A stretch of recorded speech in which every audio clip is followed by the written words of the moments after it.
ঢাকার দোহারে বানাঘাটা আইডিয়াল ক্লাবের উদ্যোগে শর্ট বাউন্ডারি নাইট ক্রিকেট টুর্নামেন্টের ফাইনাল খেলা অনুষ্ঠিত হয়েছে। 17 জানুয়ারি শুক্রবার রাতে উপজেলার বানাঘাটা এলাকায় চেয়ারম্যান বাড়ি মাঠে এ খেলা অনুষ্ঠিত হয়।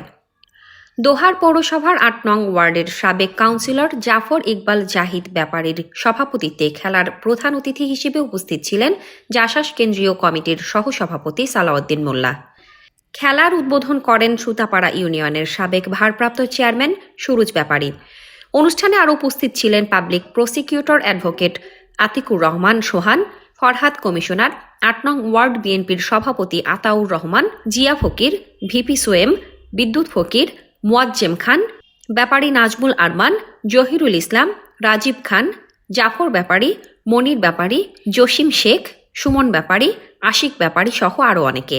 খেলার সার্বিক ব্যবস্থাপনায় ছিলেন সীমান্ত ব্যাপারী।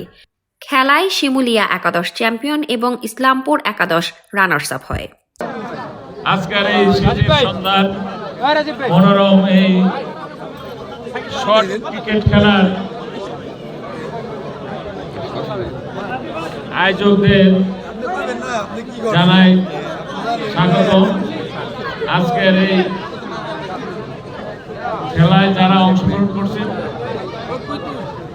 শিমুলিয়া একাদশ এবং ইসলামপুর একাদশ উভয়কে স্বাগতম জানাই।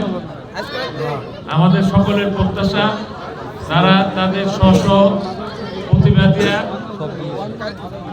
মানবন্ধ খেলা দিয়ে সবাইকে উৎসাহিত করবে। এই খেলাধুলা একসময় এমন হারাই গেছিল, আবার নতুন নতুন এই খেলা শুরু হয়েছে। এটা আমি আমার কাছে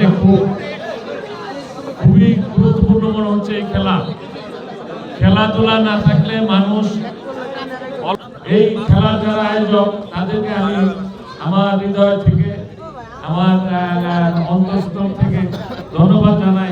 যারা এত সুন্দর একটা আয়োজন করছে এই খেলা, এটা যেন অব্যাহত রাখে, প্রতি বছর যেন এরকম খেলা হয় এবং এখান থেকে যেন জাতীয় খেলোয়াড় তৈরি হয়।